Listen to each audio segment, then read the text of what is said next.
Okay, so the next numerical is, if a focal chord of a conic L by R equal to 1 plus E cos theta makes an angle alpha with the axis, show that the angle between the tangents at its extremities is tan inverse 2e sin alpha by 1 minus e square. ये question share किया हुआ है. I am just discussing the solution. So focal chord means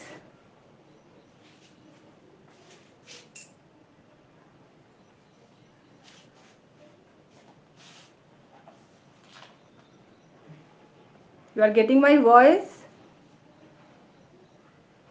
Anyone? Okay. So focal chord हम लोग पहले भी discuss कर चुके हैं. A chord passing through the focus.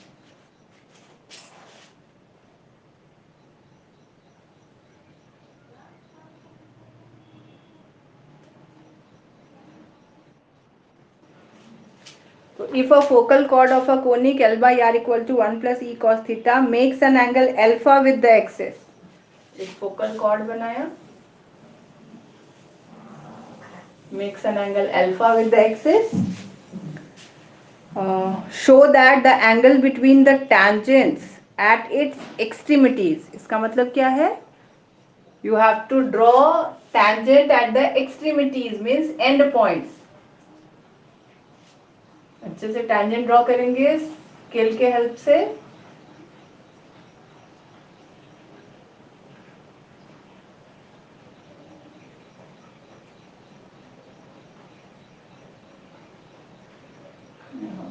tangent draw करना है.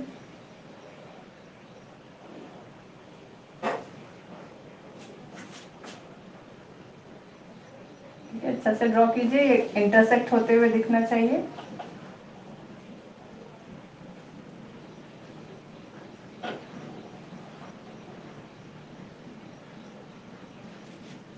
है ना, स्केल से के हेल्प से अच्छे से ड्रॉ कीजिएगा. दोनों का इंटरसेक्शन, दो टेंजेंट्स का इंटरसेक्शन होना चाहिए. यहाँ पे थोड़ा मूव हो गया है. स्ट्रेट अच्छा सा फिगर बनेगा with the help of the scale. Let this angle be phi.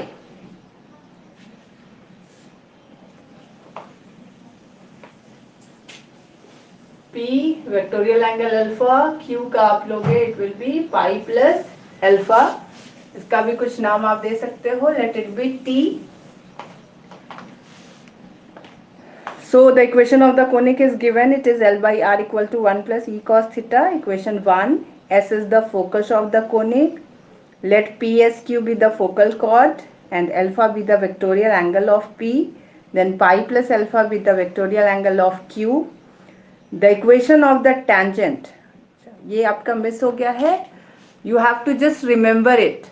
है ना, पहले इसको नोट में लिख लीजिए एक जगह पे. उसको हम लोग यूज करते हैं. आपके सिलेबस में पोलर इक्वेशन में ज्यादा नहीं है इसलिए आपको नहीं बताया गया है. जस्ट नोट में लिखिए.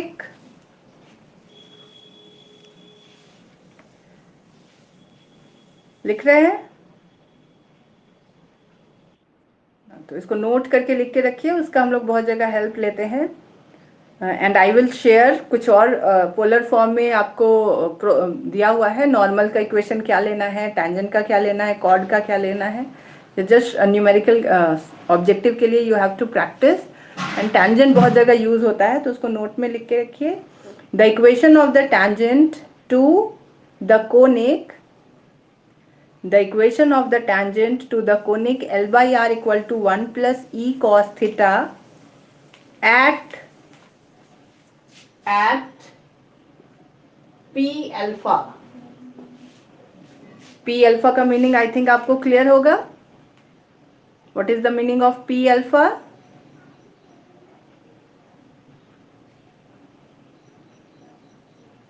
फिगर में भी जस्ट बना हुआ है और आपको एक्सप्लेन किया हुआ है. P alpha का मतलब क्या है?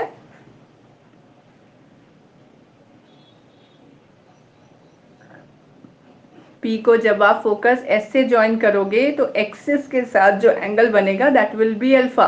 फिगर में जस्ट बगल में बना हुआ है. P अल्फा मैंने लिखा है. तो वेक्टोरियल एंगल इज अल्फा, वही मीनिंग होता है. तो at P alpha is L by R equal to E cos theta plus cos theta minus alpha. मैं रीड कर रही हूँ, किसी को नहीं दिख रहा है तो it is L by R equal to E cos theta plus cos theta minus alpha.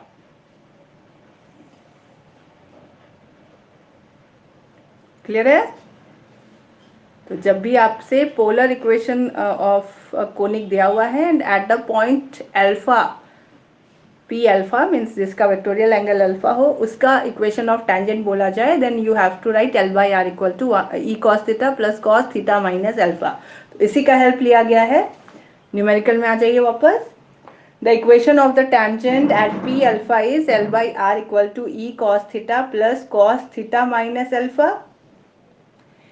इसको क्योंकि we have to find the angle between the tangents, तो आपको थोड़ा सा रिकॉल करना होगा। क्लास 11-12 में आपने पढ़ा होगा, दो स्ट्रेट लाइन है, एक स्ट्रेट लाइन का मान लीजिए स्लोप m1 है और दूसरे का स्लोप m2 है, तो उसके दोनों के बीच का एंगल हम लोग कैसे निकालते हैं? कोई किसी को याद है? If a line having a slope m1 and another line having slope m2, दोनों के बीच का एंगल निकालना है। हम लोग कैसे फाइंड आउट करते हैं? स्ट्रेट लाइन क्लास 11th में आपने पढ़ा है। एनीवन? tan के फॉर्म में लिखते थे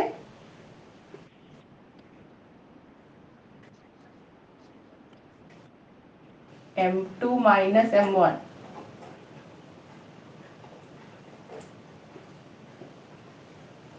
मॉड ले लेते हैं, नेगेटिव में नहीं आएगा, एंगल है तो आपको पॉजिटिव वैल्यूज निकालना है। तो formula is m2 minus m1 by 1 plus m1 into m2। तो स्लोप पोलर फॉर्म में निकालना थोड़ा डिफिकल्ट है, इसलिए हम लोग पहले इस क्वेश्चन को जो आपका इक्वेशन ऑफ टेंजेंट दिया हुआ है उसको कार्टेशियन फॉर्म में कन्वर्ट करने का कोशिश कर रहे हैं। ओके, सो मैंने अगेन रिवाइज किया है आपको। What is the relation between Cartesian and polar coordinates? X को क्या लिखते हैं पोलर कोऑर्डिनेट में? X can be written as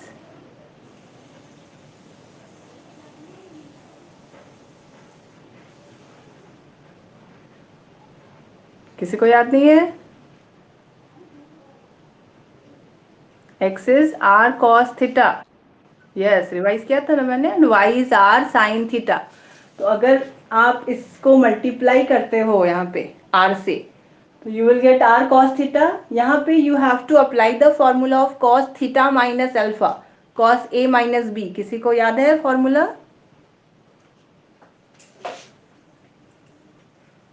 cos A minus B का formula?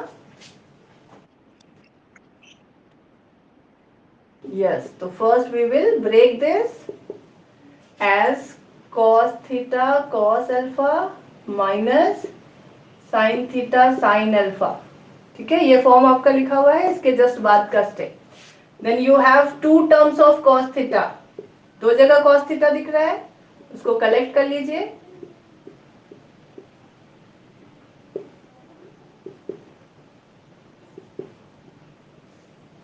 Then we will multiply by r. जरूरी नहीं है एकदम बुक में जैसा दिया हुआ है वैसा करें, आपको जो सिंप्लीफाई करके फाइंड आउट करना है। तो now we can write L is equal to E plus cos alpha r cos theta minus r sine theta sine alpha. So r cos theta can be written as x and r sin theta is y.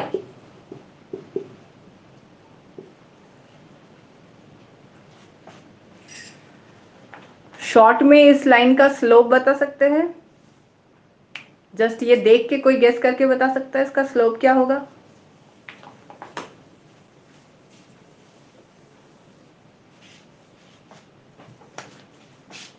y equal to mx plus C. जितना practice करोगे speed बढ़ेगा। You can guess the value of m from here. अगर इसको इस format में डालते हैं तो m का क्या वैल्यू होगा? m is your required slope. तो स्लोप बता सकते हैं क्या होगा यहाँ पे?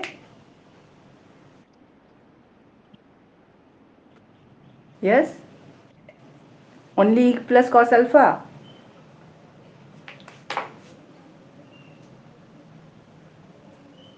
इस फॉर्मेट में डालना है और बताना है क्या आएगा।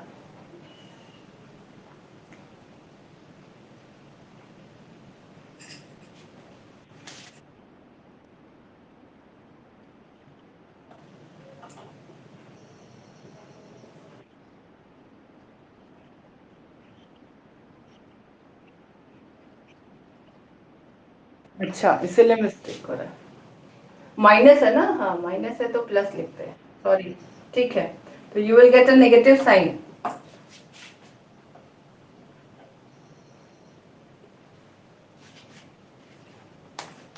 ठीक है, तो जो स्लोप आएगा we can take it as m1।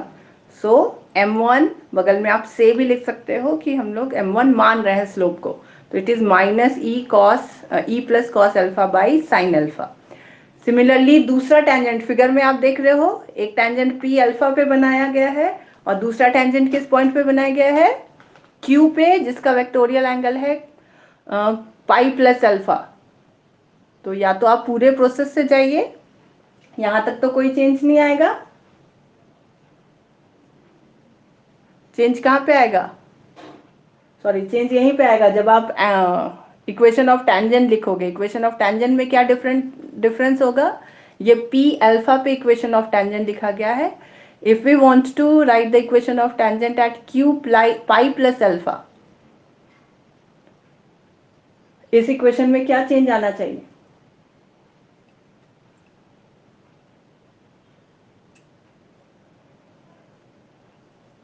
सोच के बताइए।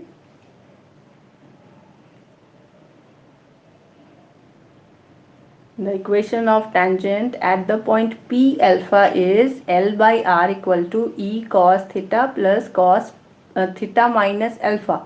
तो अगर आपको इक्वेशन ऑफ टेंजेंट लिखना है at Q pi plus alpha, तो इस इक्वेशन में क्या चेंज आएगा।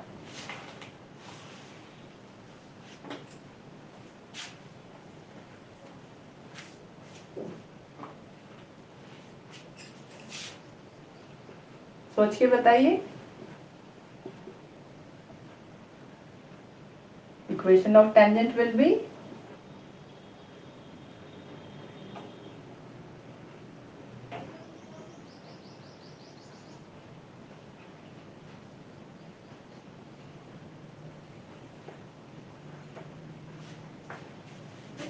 ओके,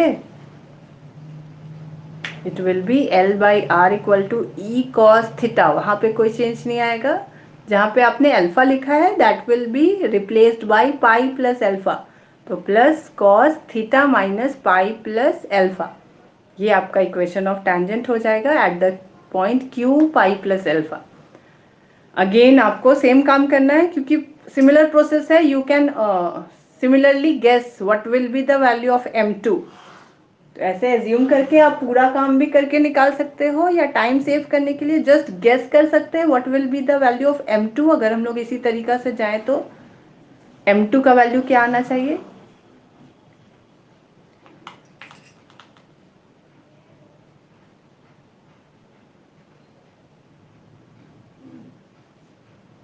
अगर गेस कर सकते हैं तो गेस वर्क से जाइए, नहीं गेस कर सकते हैं तो पूरे प्रोसेस से जाइए। ट्राई टू गेस, अगर हम लोग डायरेक्ट लिखना चाहें तो क्या होना चाहिए।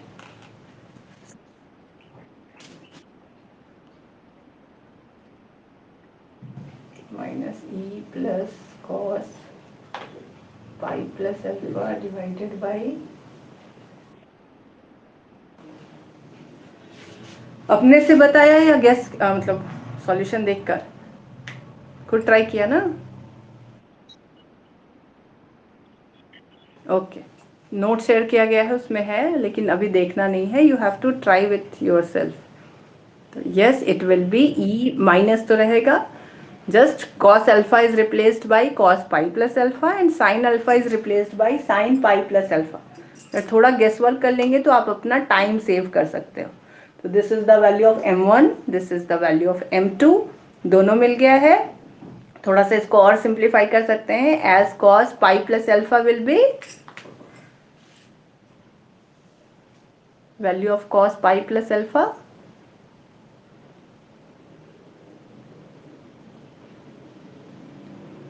cos 180 plus theta will be minus cos alpha, and sin 180 plus alpha is minus sine alpha. Very good, तो सिंप्लीफाई कर लीजिए, you will get the value of m2।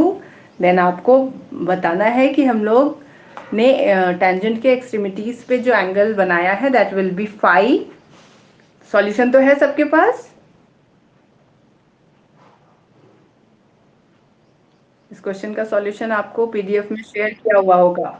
ठीक है, बस मैं एक्सप्लेन कर रही हूँ कैसे कैसे आया स्टेप्स। तो if phi be the angle between the tangents at P and Q, then tan phi will be m2 minus m1 by 1 plus m2 into m1 या m1 into m2। वैल्यूज आप खुद सब्सटीट्यूट कीजिए, simplification आप खुद कीजिए। You have to reach at the point tan inverse 2e sine alpha by 1 minus E square. आप check करो कि आप इस स्टेप तक पहुंच पा रहे हो कि नहीं। ठीक है, सब स्टेप आप देख देख के मैथ्स में करोगे तो आप एग्जाम में फंस जाओगे। तो सिर्फ आप हिंट लीजिए, आपको फॉर्मूला मिल गया है, फॉर्मूला याद नहीं है, आपने फॉर्मूला देख लिया, m1 m2 मिल गया है, आप अपने से सब्स्टिट्यूट करो, सिंप्लीफाई करके देखिए कि क्या आपको 2e sine alpha divided by 1 minus E square आ रहा है कि नहीं। अपने से पुट करके बताइए तो किसको मिल रहा है, एनीवन फाइंड इट और नॉट। tan फाइव की जगह पे डालना है m2 minus m1 divided by 1 plus m1 into m2। m1 m2 हम लोग फाइंड आउट कर चुके हैं, ये वैल्यू सब्स्टिट्यूट करके simplify it and tell me whether you get 2e sin alpha divided by 1 minus e square or not।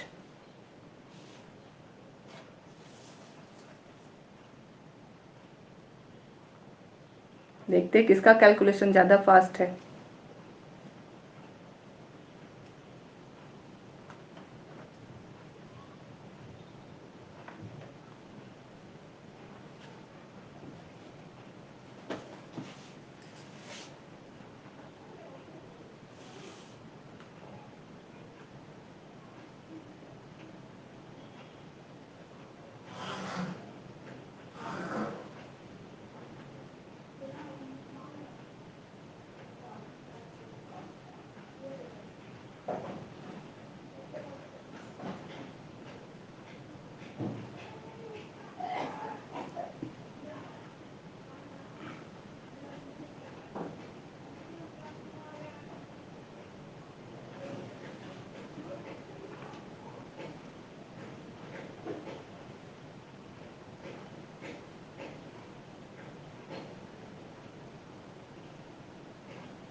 किसी का आया वैल्यू?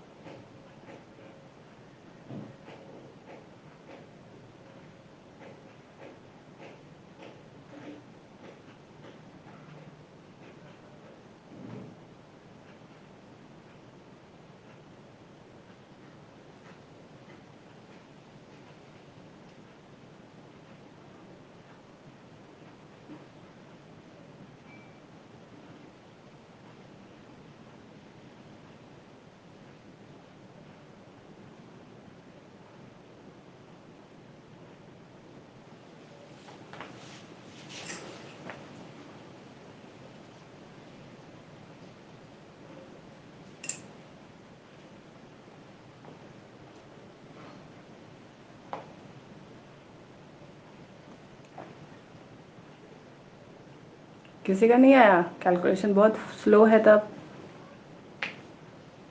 ट्राई कीजिए स्पीड अप करने का।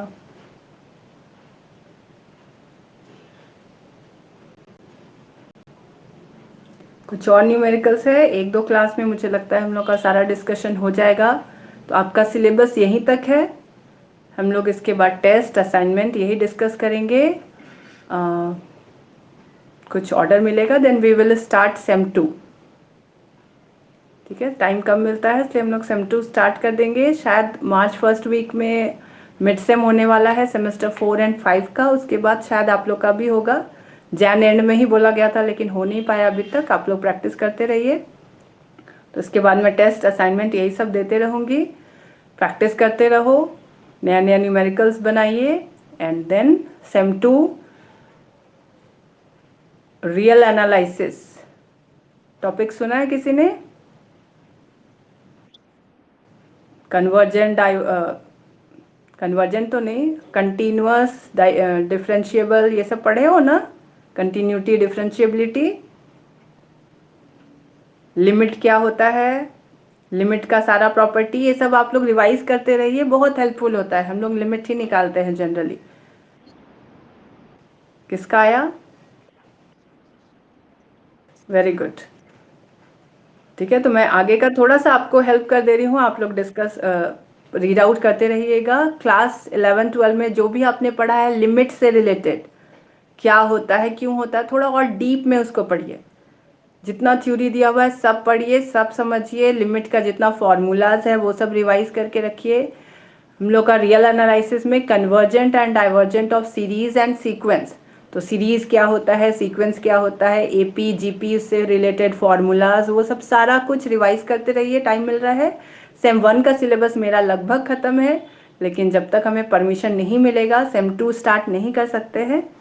तो कुछ हो सकता है नेक्स्ट वीक तक हमें परमिशन मिल जाए, आफ्टर मिड सेम तो हम लोग स्टार्ट कर देंगे। लेकिन आप लोग इतना रिवाइज करते रहिए, ठीक है। मेरा नेक्स्ट टॉपिक है रियल एनालिसिस, वो भी मैं और अपेक्षा मैम मिलके पढ़ाती हूँ। फर्स्ट वाला पार्ट सीक्वेंस वाला अपेक्षा मैम पढ़ाएंगी।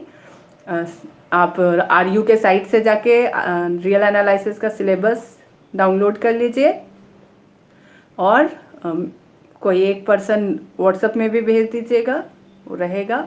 और साथ साथ में जितना मैंने कहा 11-12 का लिमिट, कंटिन्यूटी, ये सब रिवाइज कीजिए। एपी जीपी सीक्वेंस सीरीज थोड़ा सा फॉर्मूलाज, जब मैं स्टार्ट करूँगी तो आपको कोई दिक्कत नहीं आएगी। तब न्यूमेरिकल वाला पोर्शन है पूरा, थोड़ा थ्योरम्स भी है, न्यूमेरिकल्स भी है, जैसे 2D कर रहे थे वैसे ही है।